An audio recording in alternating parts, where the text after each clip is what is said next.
Non mais c'est l'heure de la sieste. Hein.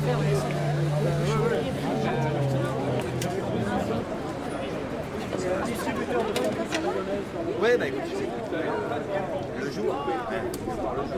On ne comprend pas l'omerta, le silence d'Elisa Martin, conseillère municipale de Grenoble, et d'Éric Piolle, maire de Grenoble, sur l'affaire des 400 €. Cette omerta est insupportable parce que moi j'ai 46 ans, je n'ai jamais vu des innocents ne pas plaider qu'ils le sont. J'ai vu beaucoup de coupables dire droit dans les yeux qu'ils sont innocents, mais je n'ai jamais vu des gens qui n'avaient rien à se reprocher ne pas se défendre, ne pas crier au scandale, ne pas dire non, je n'ai rien fait, c'est scandaleux, je vais porter plainte. Madame Masson-Laure donne pouvoir à Monsieur Sadri pour la séance.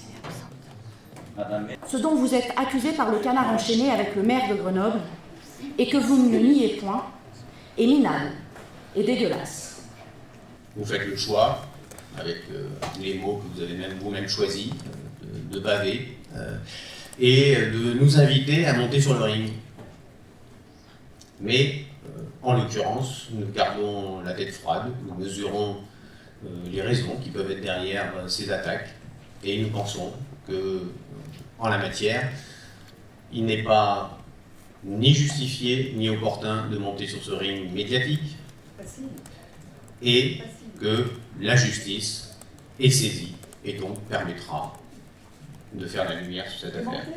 Éric Piolle et Elisa Martin n'ont pas répondu à une question assez simple.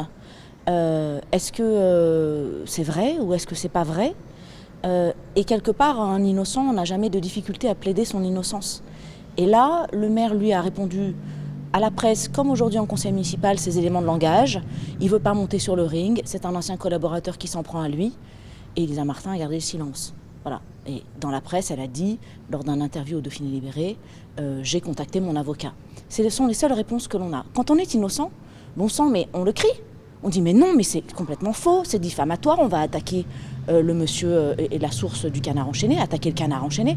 On réagit. Et là, c'est l'omerta totale. Et la réponse du groupe de Grenoble en commun, la majorité d'Éric Piolle, c'est de dire la présomption d'innocence, la présomption d'innocence. Mais je n'atteins pas la présomption d'innocence en leur demandant d'affirmer qu'ils sont innocents. Je ne dis pas qu'ils sont coupables, je vais attendre moi aussi la justice. On ne peut pas me faire à moi le procès de ne pas respecter la présomption d'innocence. Mais qu'ils répondent à une question simple, pourquoi ils ne se défendent pas? Pourquoi ne disent-ils pas qu'ils sont innocents? C'est troublant. Eh bien, en la circonstance, c'est paradoxal, Éric Piolle, mais nous avons envie de vous faire confiance pour tirer vite les conséquences qui s'imposent de cette procédure, afin que la ville n'en soit pas l'otage. Elle ne supporterait pas de vivre les 2 ans qui viennent dans la crise, compte tenu des difficultés que les Grenoblois rencontrent, compte tenu des difficultés financières qui sont les siennes.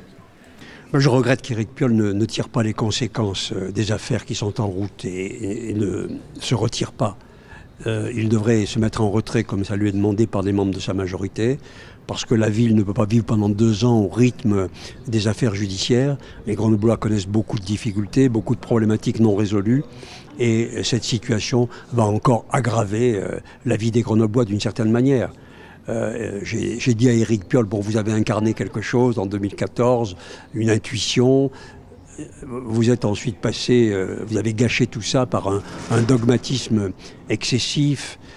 Aujourd'hui, c'est la fin, et donc ne la faites pas durer trop longtemps. Et il a été demandé, donc il faille qu'il rétrocède 400 € tout aussi net tous les mois, et tant qu'à faire, de la main à la main à Madame Elisa Martin. Alors moi, j'aurais souhaité qu'ils me disent, c'est faux. Point. Il suffisait juste qu'ils nous disent, je ne l'ai jamais fait. Et auquel cas, moi, je veux bien croire cet homme. Mais ce n'est pas le cas. Par contre, il nous menace. Il nous menace. Et ça, je le prends très très mal. Alors j'attends. J'attends les résultats. Et ensuite, je reprendrai la parole pour, si effectivement les faits sont avérés, les menaces qu'il a proférées à nos encontres, parce que je ne suis pas la seule à avoir été menacée, hein, toutes les oppositions ont été menacées de diffamation, dont acte, hein, on va voir. Sa conscience, et en plus, si cette personne à qui vous avez demandé de payer les jeunes, ce qui semble être le cas, alors on peut imaginer